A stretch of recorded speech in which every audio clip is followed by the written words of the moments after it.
हाय दोस्तों, मैं हूं आपका फ्रेंड नमीश निगोतिया एडवोकेट और आप देख रहे हैं मेरा YouTube channel legal advice for everyone. मित्रों, हैबियस कॉर्पस या बंदी प्रत्यक्षीकरण की रिट याचिका क्या होती है, कौन इसे जारी कर सकता है, कब हैबियस कॉर्पस की रिट का आदेश प्राप्त करने के लिए प्रार्थना पत्र लगाया जाता है, किस न्यायालय में हैबियस कॉर्पस की पिटीशन फाइल की जा सकती है, आज के इस वीडियो में हम ये डिस्कस करेंगे। तो मित्रों, जैसा कि आप जानते हैं रिट 5 प्रकार की होती है, उनमें से एक है हैबियस कॉर्पस। हैबियस कॉर्पस का अर्थ है बंदी प्रत्यक्षीकरण। यदि हम साधारण भाषा में हैबियस कॉर्पस को समझें तो कोई व्यक्ति यदि किसी दूसरे व्यक्ति को इलीगली डिटेन कर लेता है तो डिटेन्यू को रिलीज करवाने के लिए कोर्ट यह आदेश देती है कि उस व्यक्ति को हमारे सामने प्रोड्यूस किया जाए, अर्थात उस व्यक्ति को जिसको आपने इलीगली डिटेन कर रखा है हमारे सामने प्रस्तुत किया जाए। इसे हम हैबियस कॉर्पस की रिट कहते हैं।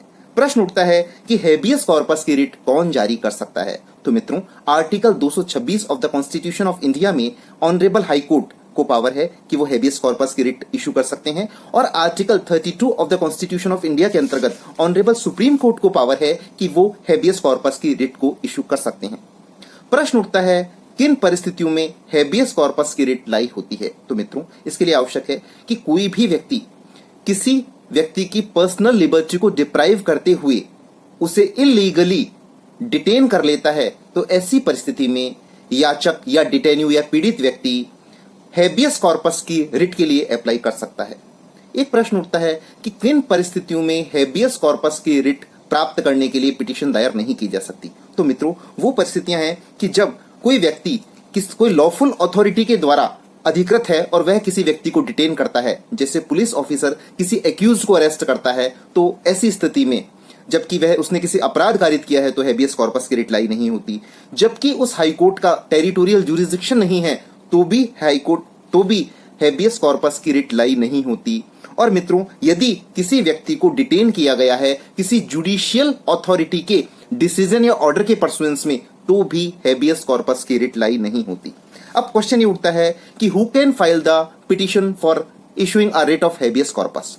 तो वो डिटेन्यू, उसका नेक्स्ट फ्रेंड, उसका कोई भी मित्र या रिलेटिव या कोई भी व्यक्ति किसी इलीगल डिटेंशन के अगेंस्ट में ऑनरेबल हाई कोर्ट या सुप्रीम कोर्ट को हैबियस कॉर्पस की रिट इशू करने के लिए अप्रोच कर सकता है। प्रश्न उठता है कि हैबियस कॉर्पस की रिट पिटीशन को ड्राफ्ट करने के लिए क्या सावधानियां रखनी चाहिए। तो मित्रों, इस रिट को ड्राफ्ट करने के लिए कोई डेफिनेट प्लीडिंग्स के रूल नहीं है, लेकिन हमें सबसे पहले उस ऑनरेबल हाई कोर्ट का नाम या ऑनरेबल अपेक्स कोर्ट का नाम लिखना चाहिए। पिटिशनर अपना पूरा जो डिटेन किया गया है उसका पूरा नाम पता लिखें, वर्सेस स्टेट अथॉरिटी जिसने इलीगली डिटेन किया है, या उस व्यक्ति का नाम लिखें जिसने इलीगली डिटेन किया है। इसके बाद किस जगह और कब से इलीगली डिटेन है इसका जो भी विवरण आप दे सकते हैं देवें। यदि इस बारे में कोई एफआईआर रजिस्टर्ड हुई है तो उसका भी विवरण आप देवें। इसके बाद वो किस जुरिसडिक्शन में आता है इसका भी स्पेसिफिक विवरण देवें, और इसमें रिलीफ ये क्लेम करें कि डिटेन्यू को या बंधक को ऑनरेबल कोर्ट रिट इशू करके अपने सामने उस अथॉरिटी को आदेश देवे कि वो प्रोड्यूस करे। मित्रों, ऑनरेबल सुप्रीम कोर्ट ने हैबियस कॉर्पस के प्रिंसिपल्स लेट डाउन किए। उसमें एक लीडिंग जजमेंट है लार्जर बेंच का, 5 जजेस बेंच का। केस का नाम है Kanu Sanyal versus district magistrate Darjeeling. ये महत्वपूर्ण जजमेंट 11 सितंबर 1973 को दिया गया। इसमें 2 महत्वपूर्ण सिद्धांत प्रतिपादित किए गए कि हैबियस कॉर्पस की रिट क्या होती है, कि किसी के फ्रीडम, यदि लिबर्टी ऑफ फ्रीडम का वायोलेशन हुआ है तो ऐसी स्थिति में ये रिट जारी की जा सकती है।